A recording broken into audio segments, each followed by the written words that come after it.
morning, guys. I love Fridays. It's July 13. I'm following another biker, and it just always makes me smile when I see somebody out early, like myself. Not sure if he's going to work or getting a long weekend started early, but I just always smile when I see other people out loving this as much as I do. So I've had my lowrider coming up on, I guess, 2.5 months now.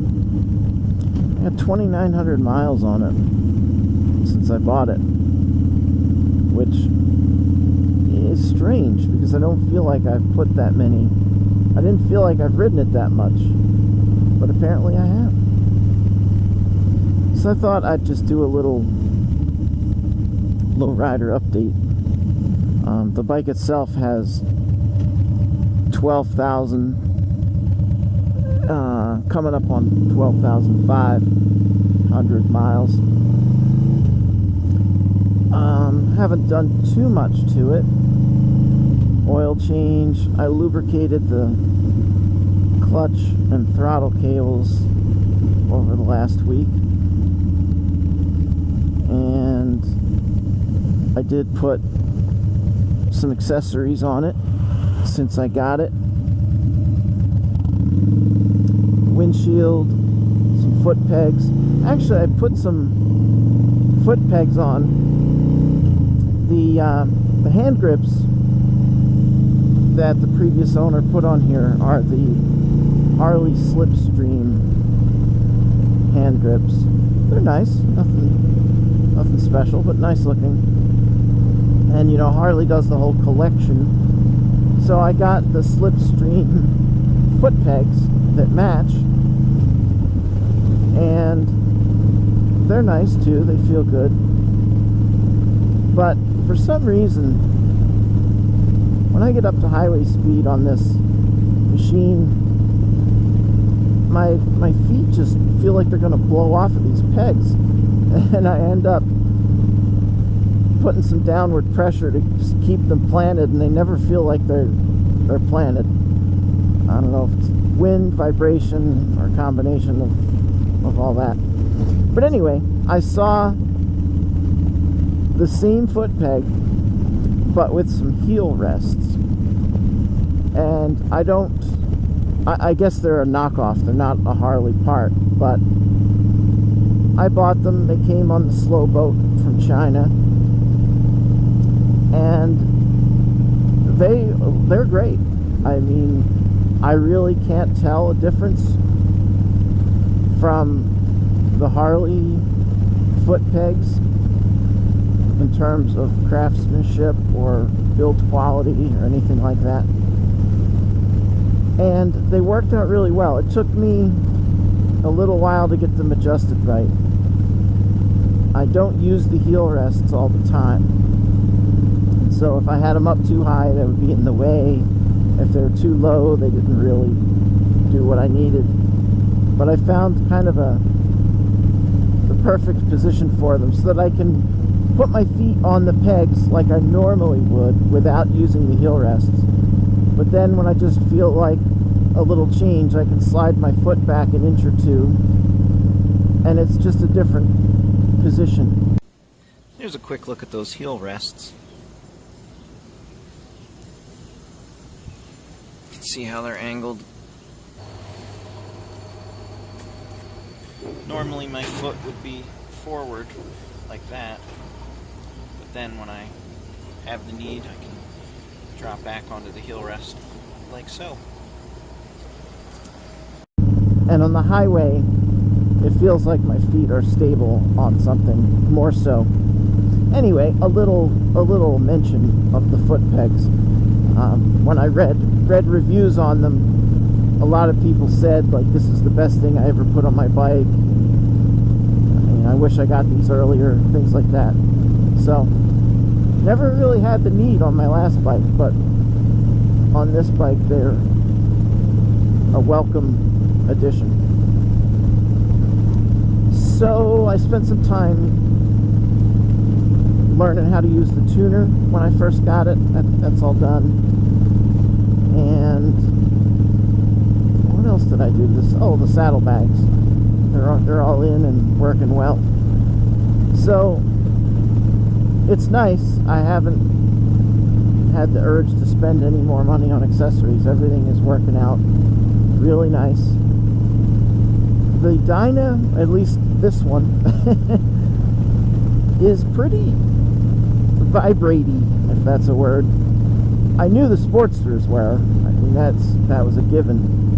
But for some reason, I thought the Dynas didn't vibrate as much. But this one's pretty close in terms of the amount of vibration as my Sportster.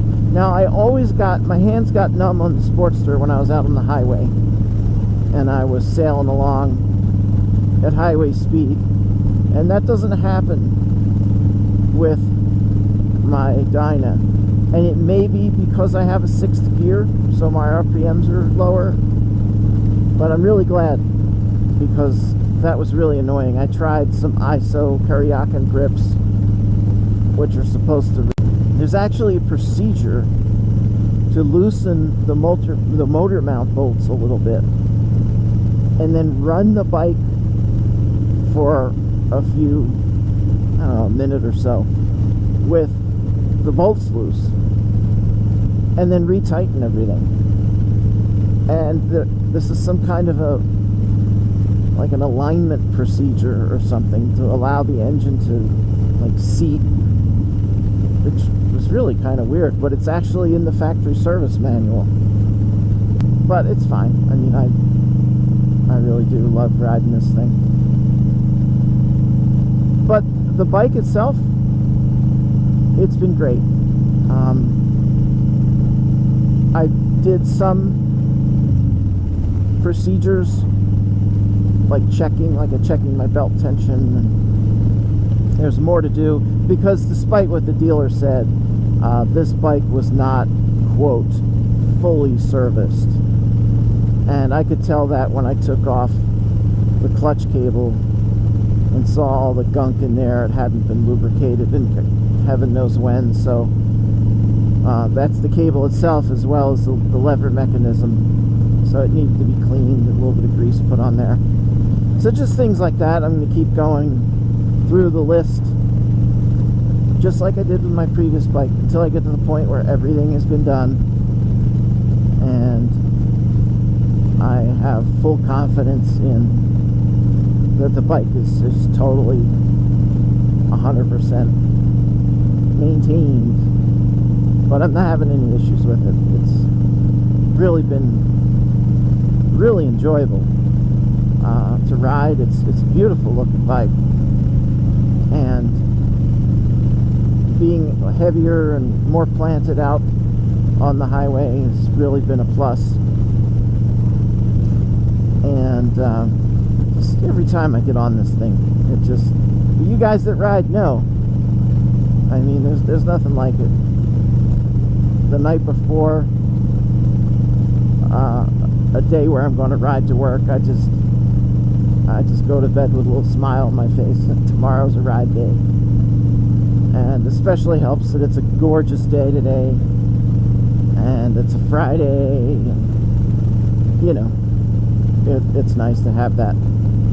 So I might go visit a friend on the weekend, maybe about a 100-mile round trip. Spend some time with my wifey, of course. So that's just a little update. I don't have any projects planned in the near future for the lowrider for this riding season. Just keep enjoying the ride for as long as I can until we start heading into that time of year that I don't even like to pronounce. I've kind of expanded my vlog viewership. I've added more people into my subscriptions. All you guys that comment on my my vlogs. If you comment and you have videos, I watch them. And it's been kind of cool getting to know, quote, know people by their vlogs. So that's it. I'm about 3/4 of the way to work. I hope everybody's well, and until next time.